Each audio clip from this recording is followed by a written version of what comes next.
ಎಡಂಗಿ ಬೇಕಲ್ ಗೋವಿಂದ ತೀರ್ಥಕ್ಕೆ ಹೋಗೋ ದಾರಿ ಈಚೆ ಸೈಡು ರೈಟ್ ಸೈಡ್ ತೊಗೊಳ್ಳಿ, ರೈಟ್ ಸೈಡಿಂದ ಹೋಗಬೇಕು. ಸೊ ರೋಡ್ ಇದೆಯಾ ಹಾಗಾದರೆ ಅಲ್ಲಿ ಗಂಟನು? ಇದು ಸಹ ಒಂದು ಸಣ್ಣ ಆಫ್ ರೋಡ್.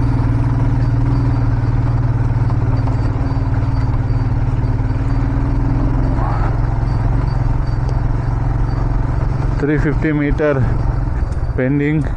ಸೊ ಇಲ್ಲಿ ನೋಡಿ, ನೀವು ಮ್ಯಾಪ್ ನೋಡ್ಬೋದು, ಮ್ಯಾಪು ಇಲ್ಲೆಲ್ಲೋ ಮುಗಿದುಬಿಟ್ಟಿದೆ, ನಂದು ಇಲ್ಲೆಲ್ಲೋ ಹೋಗ್ತಾ ಇದ್ದೀನಿ. ಸೊ ನಾನೀಗ ಇಲ್ಲಿ ಒಳಗೆ ಬಂದ ಮೇಲೆ ಮೇನ್ ರೋಡಿಂದ ಅವರು ಹಾಕಿರೋ ಬೋರ್ಡನ್ನು ಫಾಲೋ ಮಾಡ್ತಾಯಿದ್ದೀನಿ. ಸೊ ನೀವು ಅದನ್ನೇ ಮಾಡಬೇಕಾಗ್ತದೆ. ಮ್ಯಾಪಿನ ಯೂಸ್ ಇನ್ನಿಲ್ಲ, ಅವಶ್ಯಕತೆಯೇ ಇಲ್ಲ ನಿಮಗಿನ್ನ ಮ್ಯಾಪದು. ಸೊ ಅವ್ರೇನು ಬೋರ್ಡ್ ಹಾಕಿದ್ದಾರೆ ಆ ಬೋರ್ಡ್ ನೋಡ್ಕೊಂಡು ಹೋಗ್ಬೇಕು ಅಷ್ಟೇ. ಕಾರೆಲ್ಲ ಬರುತ್ತೆ.